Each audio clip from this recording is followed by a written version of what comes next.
It's Tuesday, September 21st, and we have a special guest. The day after Shane Baz Day, I thought there was nobody better to bring on than Rob Friedman, the pitching ninja himself. Rob, thanks for taking the time to come on. And how did you celebrate your Shane Baz Day yesterday? With a bunch of gifts, I guess. I mean, he's nasty. Like I've been following him for a while, and did he delete his Twitter account? Do you I know? think he did. Great I didn't. I question. think he did. Probably a Because good we idea. used to, yeah, Yeah. it's a good idea for pretty much everybody. But we used to DM a little bit too. So he's a great dude, and it's so much fun to watch him up in the show.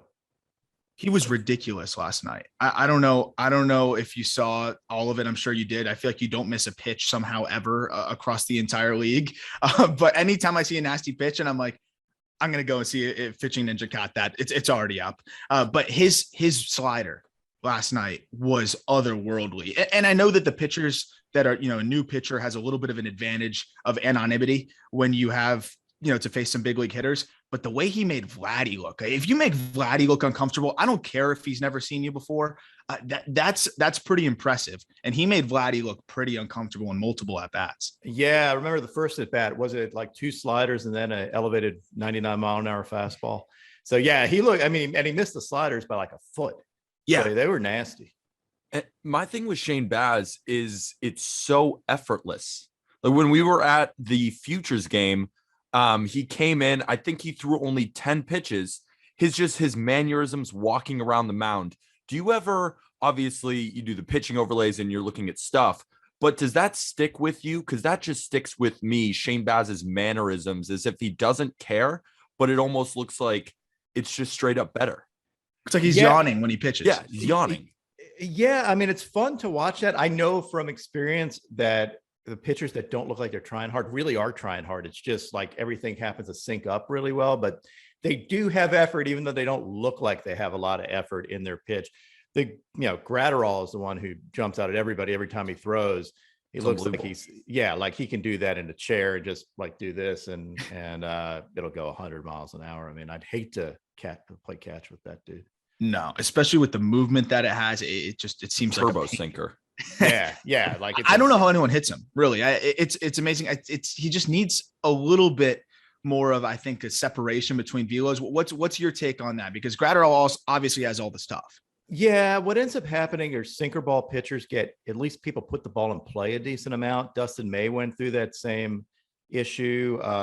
Blake Trinan actually recently reduced his reliance on his sinker and started throwing a little bit more of a four-seamer, and then added some break on his slider. But they're almost meant to be put in play, and even at 100 they do get put in play, which is insane, but they look better. Like if you watch a two-seamer at 100 miles an hour, it's like devil's work. So it's so much fun to watch. But are they the most effective pitches? Well, it depends what you want to do, and it depends how you match it up.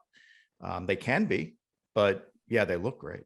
I agree with that, because that was the one thing. I know you're a big Sixto Sanchez guy, and that was how we first connected. I tweeted at you about Sixto, and you sent me a message right away, like, I'll talk about Sixto anytime. And I was so excited. I was like, here we go. Awesome.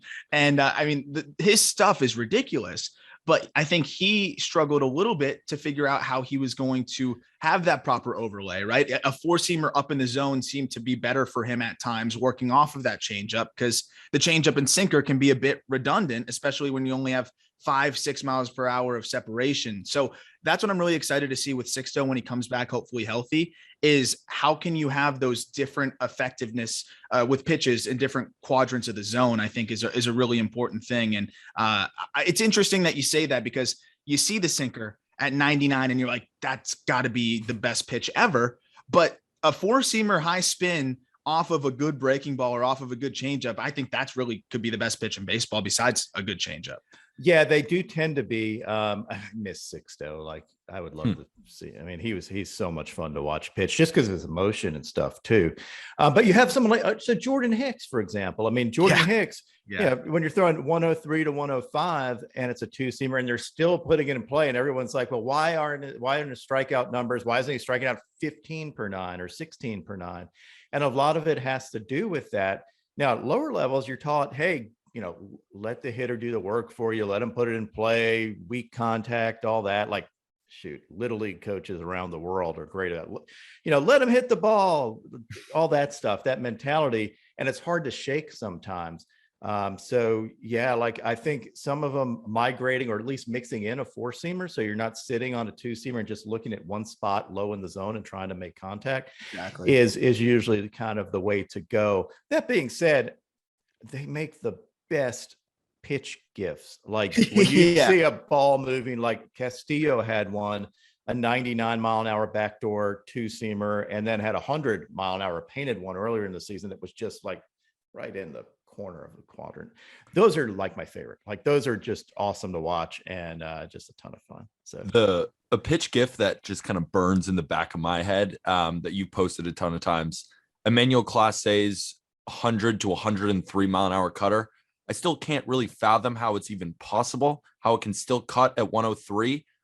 You've watched him all year. Where did the pitch even come from? Like, how does Emmanuel Clase get that much spin and that much velocity on a cutter?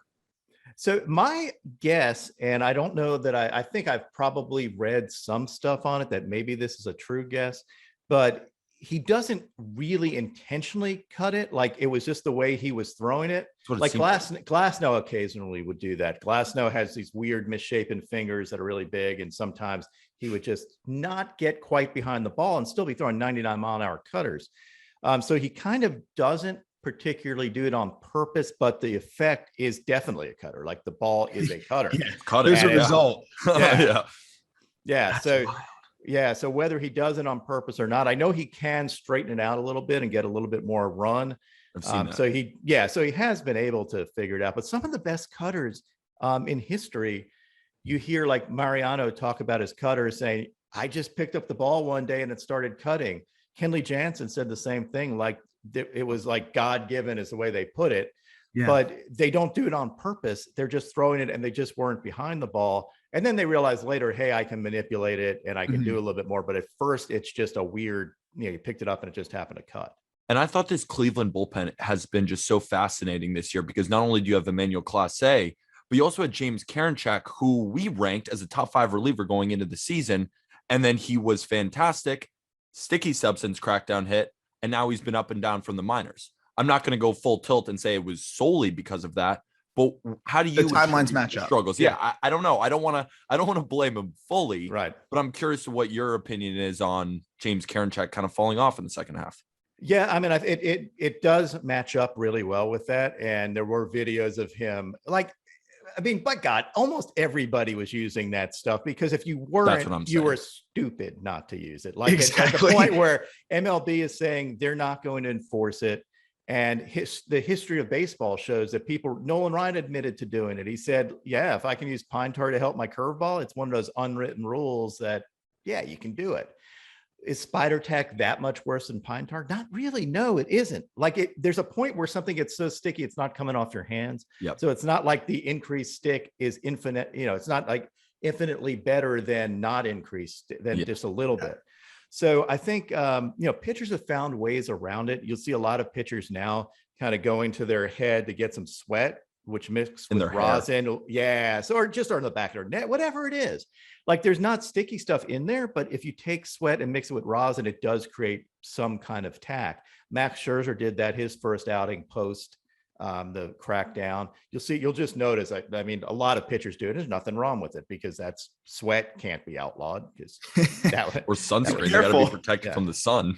Yeah. Now the sunscreen stuff with I absolutely understand it. Like I've had that happen where I've carried around a rosin bag as a pitching coach and had sunscreen in there, and the sunscreen, something hit it and it went off in the bag and then it mixed with the rosin and it just ruined everything was like absolutely as sticky as can be.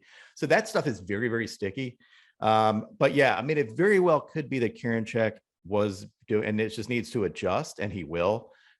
He's a very, very high-end talent that has pitches that come out of a spot that not a lot of people are used to seeing it, and has a ridiculous curveball that comes out of that. So he'll be back, and the Cleveland staff is insane. Like their ability to mint pitchers constantly, and they have more.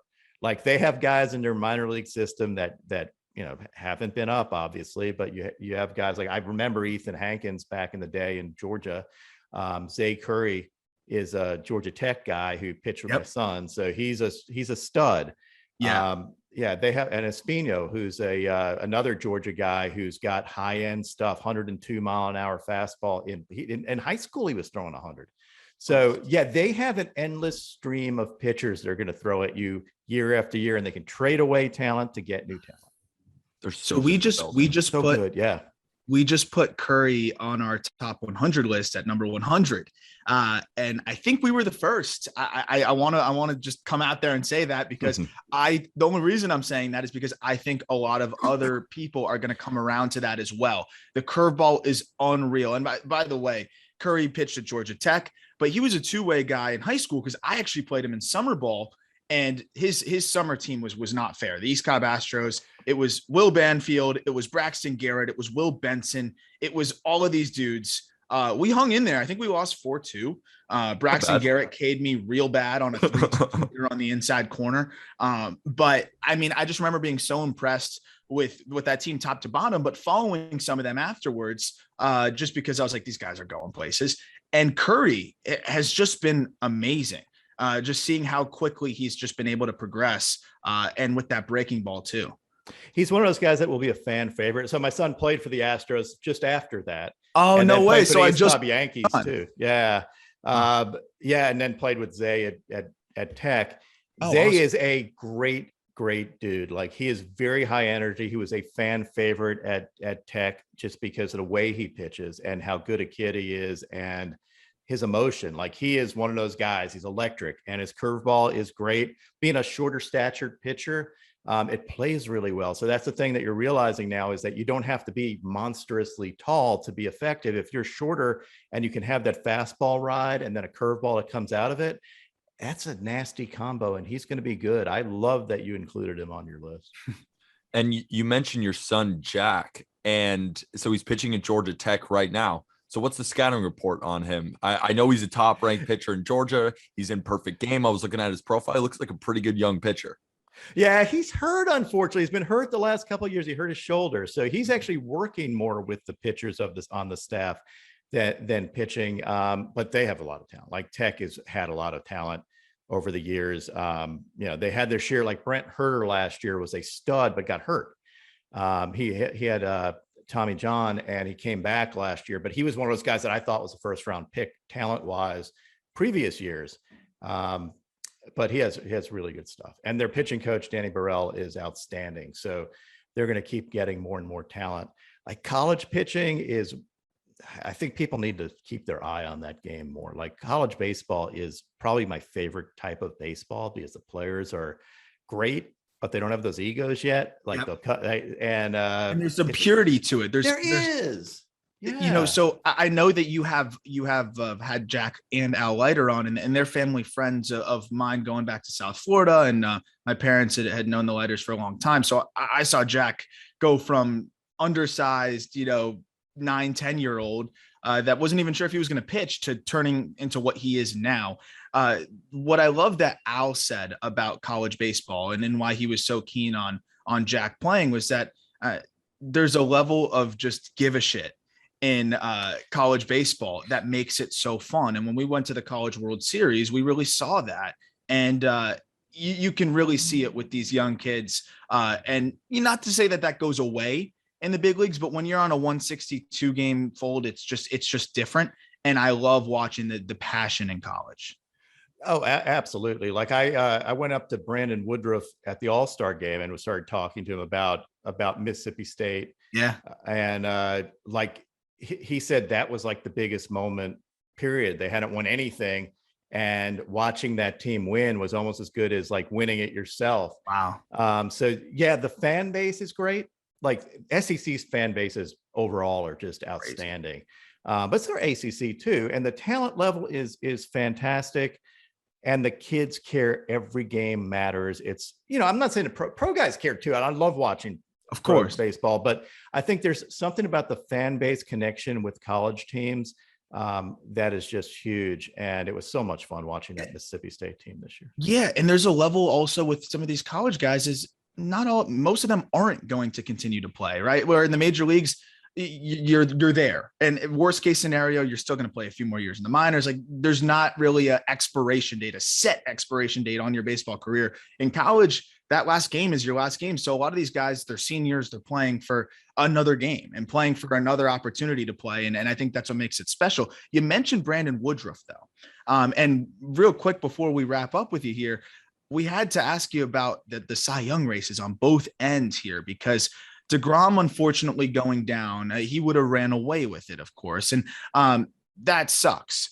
The one, I guess, silver lining is that we have a very intriguing race now where there's probably 3-4 different pitchers that you could side with in the NL. The AL is also wide open as well. Let's start with the NL, since you mentioned Woodruff. He's not quite in there, but his teammate Corbin Burns is looking like one of the favorites.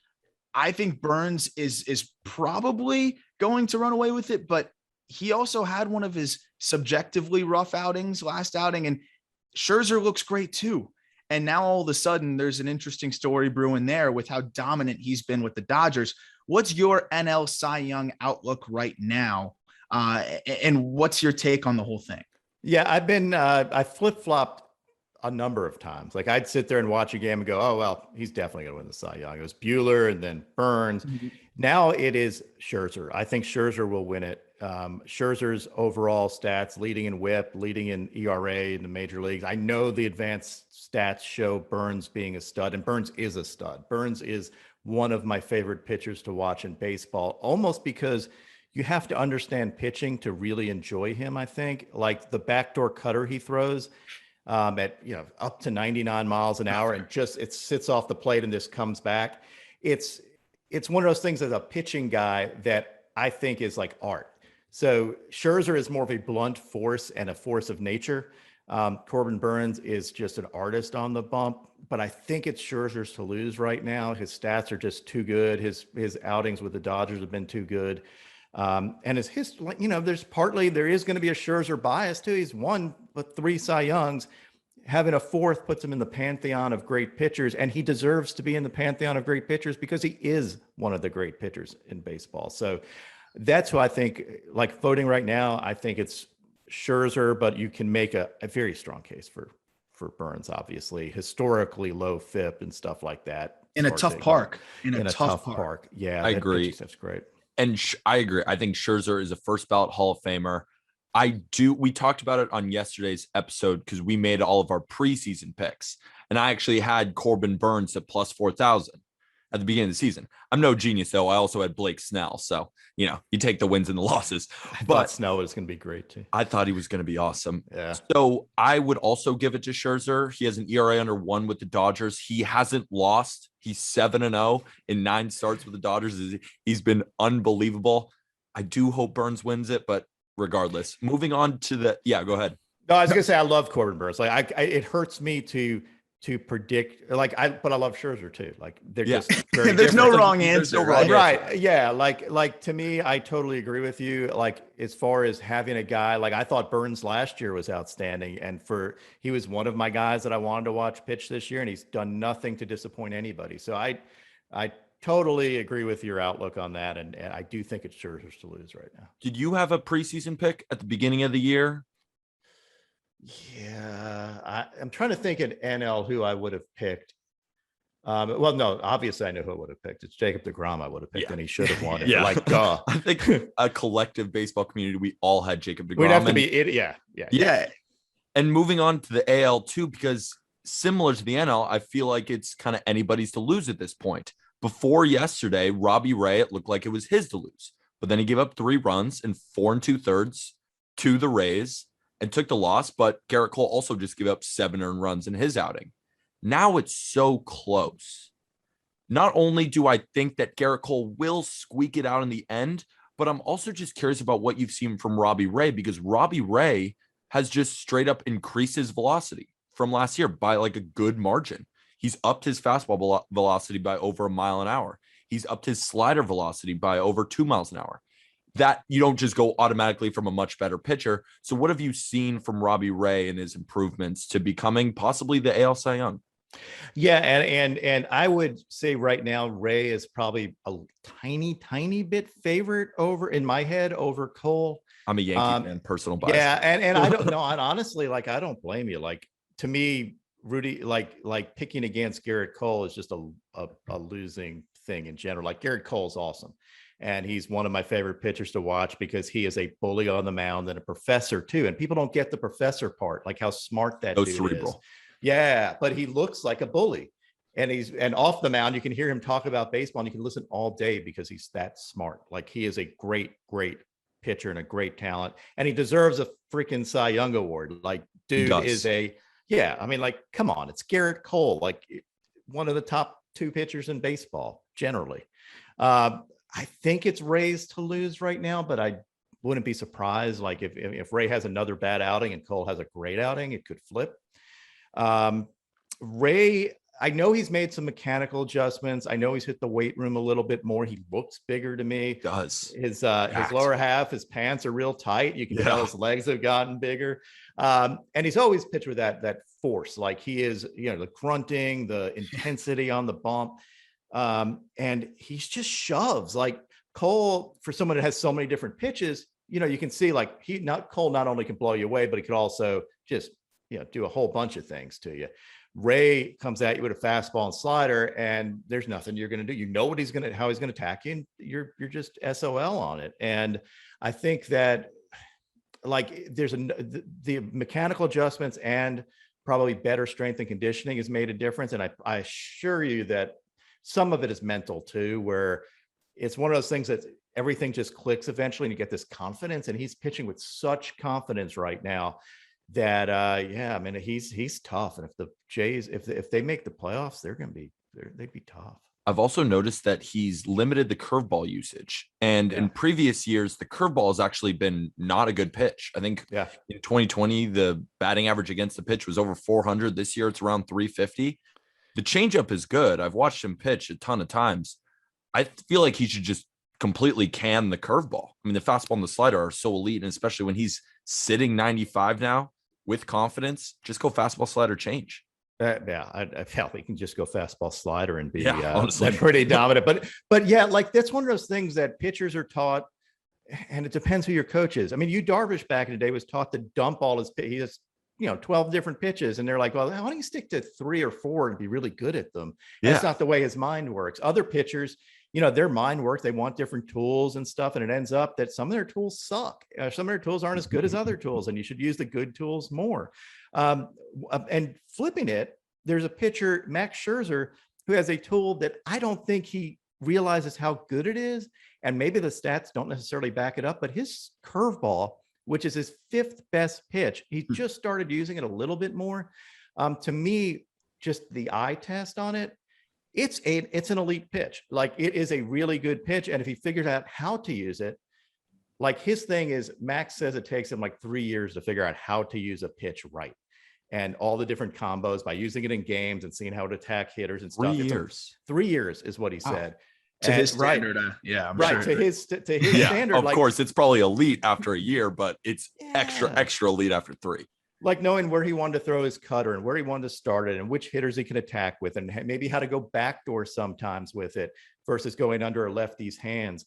So he figured that out, and it takes him a while to figure it out. And I think that that's where he is with the curveball. Like he may get better because that curveball is no less of a tool and no less of a weapon than his other pitches, but yet he doesn't trust it as much. He does get Ks with it and had his last outing, but don't be surprised if that ends up being a really good pitch for him. As hitters get used to seeing patterns, and it's a way to break the pattern. And I know you have a lot going on and plenty on your schedule with now ESPN analyst. I mean, there's just so many things that you have done, so many interviews that I've really enjoyed. So we won't keep you too much longer. I just have one last bonus question for you. Most underrated pitcher, or at least the pitcher that you feel like you appreciate watching more than maybe the average baseball fan that you think people should start paying attention to more? Lance Lynn is a pitcher that I underrated for his entire career. Like I wouldn't, for some reason, I just never, like I didn't get him. So did Major League Baseball. So did every GM. Just throws fastballs. yeah, except different, like the difference in like variation of his fastball. Right, exactly. And they're like the cutter is really a slider and whatever, but his sinker is ridiculous. The emotion, and he's just one of the more enjoyable pitchers to watch because he will drop an F-bomb an inning basically. And he's just like, he pitches with a ton of emotion, a ton of character. He's just one of those guys that I can't take my eyes off him when he pitches, and I love it. And it took me his entire career to get the dude. And maybe he's let more of his personality out now, because that whole White Sox team is one of those teams that is, they've got it going on, and he is the leader of that team, like on the bump, I think. He's just a stud. So yeah, like he is the guy that I think is very, very underrated in my book. Rob, thank you so much for coming on. I mean, you are my favorite follow on Twitter. I feel like you just spread the game of baseball in such a positive way. There's not one pitcher who is upset. They are so happy to be on your page. You just spread so much joy to the game, and you're wonderful to have on, and you're welcome anytime. Thank you. That's great to hear. That's what I try to do, but that's awesome. Just even the hitters. And just I go to your page every single day. Awesome. If you're a hitter that's on Pitching Ninja's page, it's like, we'll see, that pitch was incredibly disgusting. It's not my fault. Yeah, I think Lindsay Adler called me really a hitting account in disguise, because I do show like how hard it is to hit. Yeah, absolutely. Absolutely. Well, it's Pitching Ninja on everything. Follow him on TikTok, because he's got more than enough on Twitter. He's got more. You're rolling on YouTube, and I love what you're doing on YouTube. TikTok, you're getting there too, but I know you said you want to get some more followers on TikTok. Yeah, so come on, follow me on TikTok. Amen. Some of our TikTok followers, go check out Pitching Ninja. But thank you so much, Rob, for coming on. Thank you, guys. Take care. Rob. See y'all.